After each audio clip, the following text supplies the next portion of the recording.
चंद्रशेखर भाई दलालों को दूर रखें, अपने से दलालों से दूर रखें और धीरे धीरे अपने आप में परिपक्वता लाएँ। और पैसे का लालच, क्योंकि दलालों के माध्यम से धीरे धीरे शुरू होता है पैसों का हाँ, तो इसलिए पैसों के लालच में न रहें। कुल मिला के जाएगा दलालों से दूरी बना लें, दलालों से दूरी बना लें। ईमानदार लोगों को इस पार्टी से जोड़ें। टाइम लग सकता है, मगर बहुजन समाज बनने में 10 साल लगे, 20 साल लगे। अब 52 बेसराम जी हैं भाई, 52 बेसराम की हम बड़ाई क्यों नहीं करते? क्योंकि वो माननीय कांशीराम साहब के फार्मूले पर चल रहे हैं। भले ही उनमें इतनी क्षमता नहीं है, जिस प्रकार से जितनी जल्दी माननीय कांशीराम साहब ने वो समाज को जोड़ा था, तो माननीय जो है 52 बेसराम जी इतनी जल्दी नहीं जोड़ पा रहे हैं। मगर पैटर्न उनका वही है, फार्मूला वही है उनका, वो दलालों से दूर रहते हैं। इसलिए मेरी सलाह है, और सलाह माने न माने ये उनका तर्क है। तो इसलिए भैया जो है मुख्यमंत्री बन जाएं, हमारी भी दुआ उनके साथ है। क्या कहना चाहेंगे? उधर विजय तलपति जी जो सीएम बन गए हैं, और उत्तर प्रदेश के अंदर जो चंद्रशेखर आजाद जी भी एक सपना देख रहे हैं सीएम बनने का। उनकी जो आजाद समाज पार्टी कांशीराम और उनके पदाधिकारी या कार्यकर्ता जो एक सपना देख रहे हैं कि हो सकता है हमारे चंद्रशेखर आजाद जी भी सीएम बन जाएंगे उत्तर प्रदेश के। तो क्या इस विषय को लेकर क्या कहना चाहेंगे? इस विषय पर मेरा यही कहना है कि विजय तलपति जो हैं, उनको तो साल 2 साल में ही वो जो है उन्होंने पार्टी बनाई और सीएम बन गए। चंद्रशेखर जी को पार्टी बनाए हुए लगभग 5-6 वर्ष हो गई। तो उन्होंने तो साल 2 साल में सत्ता ही हासिल कर ली। चंद्रशेखर जी भी चुनाव कई जगह से लड़े, तो वो 2024 में जाके उन्हें स्वयं जीते, परंतु विधायक उनका एक भी नहीं बना। और अगर आप विश्लेषण करोगे, उनसे तुलना करोगे आप, तो चंद्रशेखर जी सांसद बनने के उपरांत उन्होंने उपचुनाव लड़ा उन्होंने कई जगह उत्तर प्रदेश में ही। तो उनको इतने भी वोट नहीं मिले कि एक पार्टी को मान्यता मिल जाए। कहीं पर 2000 वोट मिले, कहीं 7000 मिले, कहीं 5000 मिले।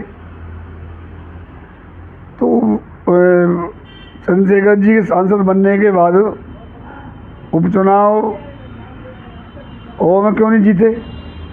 जो विजय तलपति से तुलना कर रहे हैं। विजय तलपति तमिलनाडु की जो राजनीति है, वहाँ जयललिता वो भी हीरोइन थी, उनसे पहले रामचंद्रन थे, वो भी हीरो थे, और वो तलपति भी हीरो है, फिल्मी हीरो। रामचंद्र जी फिल्मी हीरो थे, जयललिता जी भी फिल्मी हीरो थी। तो उनका एक ग्लैमर है फिल्मी हीरो का। इसलिए वहाँ पर तमिलनाडु और यहाँ पर जमीन आसमान का अंतर है। तलपति जी, विजय तलपति जो है, वो वहाँ पर मुख्य दलालों से तो घिरे नहीं हुआ। जैसे भाई चंद्रशेखर जी जैसे वो उठे और देखा कि अब बहन जी का विकल्प धीरे धीरे चंद्रशेखर जी बनेंगे, तो जो बहन जी के साथ में जो लोग रहते थे दलाल टाइप के, उन्होंने जो है आकर के इधर को चंद्रशेखर जी को घेर लिया, वो अपनी दलाली शुरू कर दी।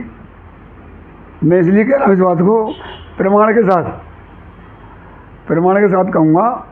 कोई ये कहेगा कि ये आलोचना कर रहे हैं चंद्रशेखर जी की, मैं चंद्रशेखर जी के साथ रहा। चंद्रशेखर जी कभी शिकायत नहीं रही, उनसे इतनी शिकायत रही कि वो स्वयं निर्णय नहीं ले पाते हैं। वो दलालों से घिरे हुए हैं, तो दलालों के जैसे कह देते हैं वो चलाते हैं, ऐसे ही चलते हैं। तो उदाहरण मैं आपको दूं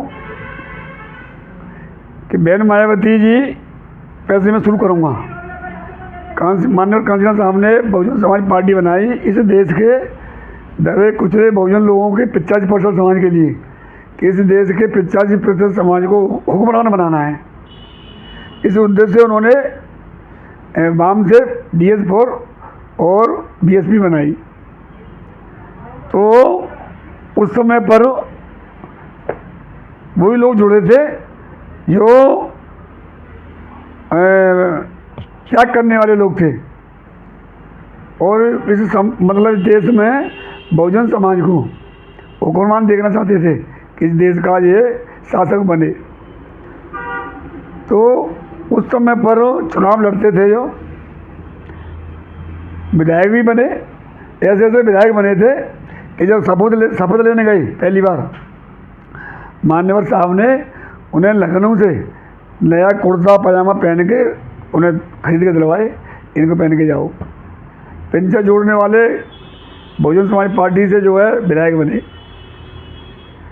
तो मैं जब चुनाव लड़ा 2002 में, जब तक मामला ठीक था, बहन जी भी ठीक चल रही थी, और तब भी बहन जी पैसा नहीं लेती थी। कांसीराम, मैं जब चुनाव लड़ा उसके बाद में माननीय कांसीराम साहब की 2006 में जो है मृत्यु हो गई, और आपके जो है बहन जी को, जो बहन जी ने जो कोऑर्डिनेटर बना रखे हैं, उसको बना रखे थे, तो अब उन्होंने क्या किया कि अब बहन जी को कंट्रोल करने वाले साहब तो रहे नहीं, तो उन्होंने क्या किया कि दलाल टाइप के लोग थे, उन्होंने पैसे वाले और दलाल टाइप और वो जो क्रिमिनल टाइप के लोग हैं, उन्होंने पैसा इकट्ठा कर लिया है, जिनके पास 2 नंबर के पैसा है, उनको ले जा करके बहन जी के पास कि बहन जी ये वो हैं, ये पार्टी फंड में इतना पैसा देना चाहते हैं। तो ऐसे धीरे धीरे करके उन्होंने ये परंपरा शुरू की, और वो होते होते होते होते ऐसे हो गई कि बहन जी उसकी आबादी हो गई कि भाई जो पैसा लाएगा वही बढ़िया है। तो उसमें जो ज़मीनी जो BSP को बनाने वाला, जो भी इस देश के 85% समाज को शासक बनना देखना चाहता था, वो अलग हो गया। अलग नहीं हुआ, वो मतलब दलाल लोगों ने बाईपास कर दिया, वो मतलब घर बैठ गया, भाई दलाल लोग आ गए। उन दलालों ने क्या किया कि बहन जी को लेने लगे, खुद लेने लगे। तो जब बहन जी सत्ता में आई, बहन जी ने फिर बहुत से लोगों को विभागों, किसी का चेयरमैन बनाया, किसी को MLC बनाया, किसी को आयोग का मेंबर बनाया, आयोग का अध्यक्ष बनाया।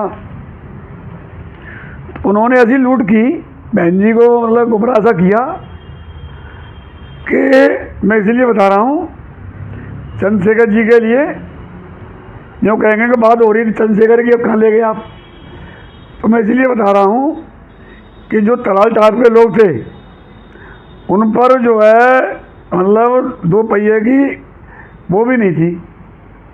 पहले वो चलती थी हीरो पुक, और स्कूटर वगैरह तो बहुत कम थे, और वो उनमें पेट्रोल डालने के लिए पैसा नहीं होता था, ठीक है ना।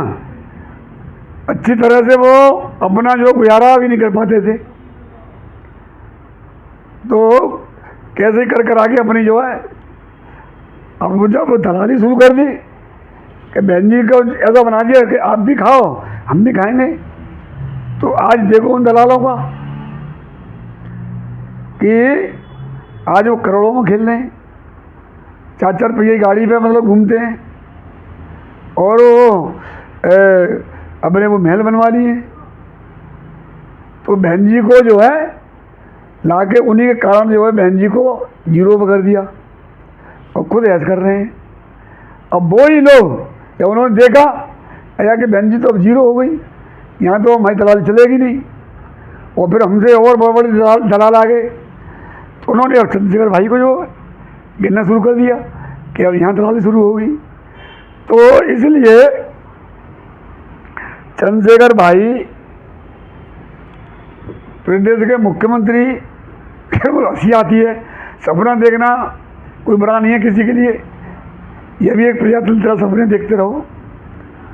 परंतु भाई मैं तो ये कहना चाहूँगा कि पहले पार्टी को तो मान्यता मिल जाए, अपनी पार्टी को पहले मान्यता कर दिलाओ। अभी आप उत्तर प्रदेश में ही सारी सीटों पर लड़ने के लायक नहीं हुए। अभी राजस्थान में एमपी में चुनाव हुआ, सारी सीटों पर आपको पिताजी नहीं मिले, ठीक है ना। और तो अभी इस लायक हो जाओ अभी, और फिर मान्यवर कांशीराम साहब बनने के लिए पूरा जीवन लगाना पड़ेगा। तो इसलिए चंद्रशेखर जी इतनी जल्दी प्रदेश की सत्ता को नहीं ले सकते हैं, क्योंकि वो अब गलत रास्ते पर दलालों से वो घिर गए हैं और बहुजन समाज को इकट्ठा करने की उनमें क्षमता नहीं है। बहुजन समाज का मतलब यह है एससी बीसी माइनॉरिटी, जो कांशीराम साहब का मूल मंत्र था, इनको जो है इकट्ठा करने की उनमें जो काबिलियत नहीं है और वो खुद परिपक्व नहीं है, सिर्फ वो दलालों के ऊपर डिपेंड हैं। और दलाल तो मैं मालूम है कि दलाल तो परिपक्व होते ही नहीं है, उन्हें तो जाएगा अमित जी आज बढ़िया हैं तो अमित जी के ऊपर हाथ रख दिया, और कल जो है श्याम प्रकाश मोदी बढ़िया होंगे तो अमित जी को हटा दिया, श्याम प्रकाश मोदी बात रख दिया। इसलिए जो भी लोग लगे हुए हैं अपना प्रयास कर रहे हैं, ठीक करता रहे, वो करते रहें, उसमें क्या है। जो है अब आदमी को जो है राजनीति करनी है तो कहीं ना कहीं समय काटना है, तो कुछ तो लोग मनोरंजन के लिए लगे रहते हैं, कुछ दलाली करने के लिए लगे रहते हैं। चंद्रशेखर भाई 5 साल के लिए सांसद तो बनी गए, अब जो है आगे 27 में सारा रिजल्ट सामने आ जाएगा कि किस में कितनी क्षमता है मुख्यमंत्री बनने की, या पार्टी को मानता 4% वोट मिलेगा कि नहीं मिलेगा, या मुख्यमंत्री बनेंगे। ये तो अब जनता रिजल्ट देगी। हो सकता है हमारी बात सही हो, वो गलत भी हो सकती है।